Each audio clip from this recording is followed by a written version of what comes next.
एक घने जंगल में सीमा शेर अपनी पत्नी सीमा के साथ खुशी खुशी रहता था। सीमा शेरनी गर्भवती थी। थोड़े दिनों के बाद सीमा शेरनी एक मरे हुए बच्चे को जन्म देती है। यह सब देख सीमा शेर बहुत उदास हो जाता है और सीमा शेरनी रोने लगती है। सीमा शेर अपने मरे हुए बच्चे को जंगल में दफनाता है। अब सीमा शेरनी हमेशा उदास रहने लगती है और अपने बच्चे के बारे में सोचती रहती। सीमा शेर से अपनी पत्नी का दुख देखा नहीं गया और सीमा शेर बोलता है, अरे भाग्यवान, अगर तुम ऐसे ही उदास बैठी रहोगी तो मेरा क्या होगा। मैं तो तुम्हें ही देखकर खुश रहता हूँ। सीमा शेर की बात सुनकर सीमा शेरनी कुछ नहीं बोलती है। यूं ही समय धीरे धीरे बीतता रहता है। समय के साथ सीमा शेरनी अपने मरे हुए बच्चे को भूल जाती है। एक दिन शेरनी जंगल में घूम रही होती है। तभी सीमा शेरनी को एक बच्चे के रोने की आवाज़ सुनाई देती है। सीमा शेरनी इधर उधर देखती है लेकिन उसे कोई दिखाई नहीं देता। सीमा शेरनी और आगे जाती है और देखती है कि एक काले चीते का बच्चा जोर जोर से रो रहा है और उस बच्चे की माँ वहीं पर मरी पड़ी है।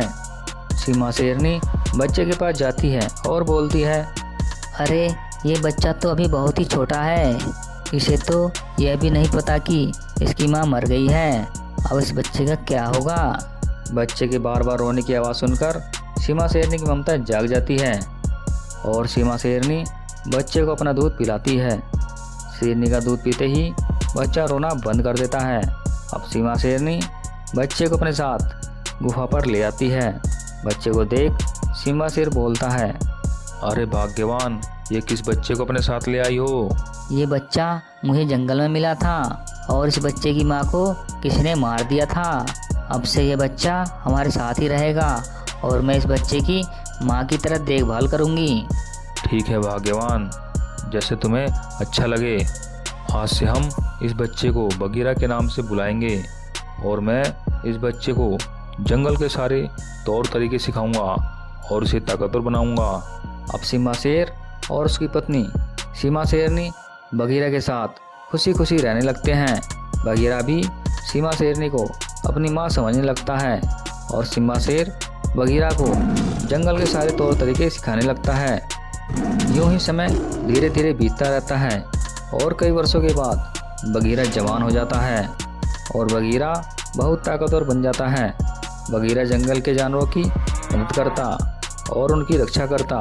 एक दिन जंगल में कहीं से एक आवारा बाघ आ जाता है। आवारा बाघ जंगल में घूम रही एक हिरण के बच्चे को मार देता है और उसे मज़े से खाता है और आवारा बाघ बोलता है, अरे इस हिरण का नरम नरम मांस तो बहुत ही स्वादिष्ट है। इसे खाकर तो मुझे कई दिनों तक शिकार करने की कोई ज़रूरत नहीं पड़ेगी। अब आवारा बाघ वहाँ से चला जाता है। तभी आवारा बाघ को पेड़ पर बैठा एक बाज देख लेता है। बाज तुरंत ही जंगल के राजा सिम्बा शेर के पास जाता है और बोलता है, सिम्बा महाराज, जंगल में एक आवारा बाघ आया है और उसने एक हिरण को मारकर खा लिया। ये सब मैं अभी देख कर आ रहा हूँ। बाज की बात सुनकर सिम्बा शेर को बहुत गुस्सा आता है और बोलता है, बाज, मैं उस आवारा बाघ को जिंदा नहीं छोड़ूंगा। मैं भी जाकर उस आवारा बाघ को मार दूंगा।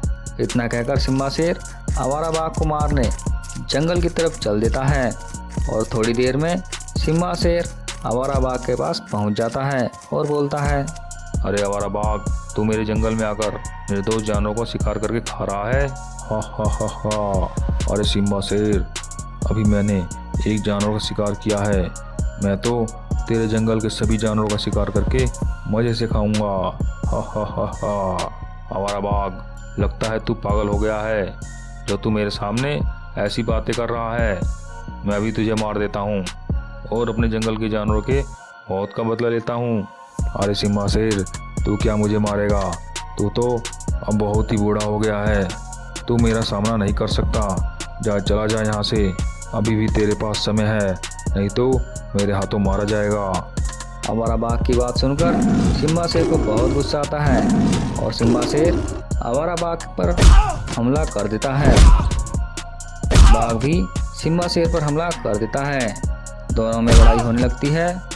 थोड़ी देर लड़ाई के बाद बाघ सिम्बा शेर को घायल कर देता है। सिम्बा शेर अपनी जान बचाकर वहाँ से भाग जाता है। भागते हुए सिम्बा शेर को देख आवारा बाघ बहुत ही खुश होता है और बोलता है, भाग जा डरपोक सिम्बा शेर, अगर आज के बाद मेरे सामने आया तो मैं तुझे छोड़ूंगा नहीं। उधर सिम्बा शेर भागते भागते अपनी गुफा पर जाता है और सिम्बा शेरनी से बोलता है, अरे भाग्यवान, बगीरा कहाँ है, जल्दी बताओ। अभी सिम्बा शेर अपनी पत्नी से बातें ही कर रहा होता है। तभी वहाँ पर बगीरा आ जाता है और अपने पिता की ऐसी हालत देख बगीरा बोलता है, पिताजी, ये आपको क्या हो गया और ये चोट आपको किसने पहुंचाई, जल्दी बताओ, मैं उसे छोड़ूंगा नहीं। अब सिम्बा शेर बगीरा को सारी बातें बता देता है। अब बगीरा दौड़ता हुआ आवारा बाघ को मारने चल देता है और थोड़ी देर में आवारा बाघ के पास पहुंच जाता है और बोलता है, अरे आवारा बाघ, तूने मेरे पिता को मारने की कोशिश करी, मैं तुझे छोड़ूंगा नहीं। हा हा हा हा, अरे बगीरा, वो तेरे माता पिता नहीं हैं। तेरे माता पिता को तो मैंने पहले ही मार दिया था और तुझे छोटा समझकर छोड़ दिया था, लेकिन अब मैं तुझे छोड़ने वाला नहीं हूँ। अब तू मेरे हाथों मरने के लिए तैयार हो जा। बाघ की बातें सुन बगीरा आवारा बाघ पर हमला कर देता है। थोड़ी देर में बगीरा आवारा बाघ को मार देता है। आवारा बाघ के मरते ही बगीरा बहुत खुश होता है और अपनी गुफा पर जाता है। कुछ दिनों के बाद सिम्बा शेर जंगल के सभी जानवरों को बुलाता है और सिम्बा शेर बोलता है, जंगल वासियों, मैं बूढ़ा हो गया हूँ और मैं तुम्हारी रक्षा नहीं कर सकता, इसलिए आज से जंगल का राजा मैं बगीरा को बनाता हूँ। बगीरा के राजा बनते ही जंगल के जानवर बहुत ही खुश होते हैं और इस तरह से काले चीते का नाथ बच्चा बगीरा जंगल का राजा बन जाता है। अगर आपको हमारी ये वीडियो पसंद आई हो तो प्लीज़ सब्सक्राइब कीजिए, लाइक कीजिए और कमेंट कीजिए।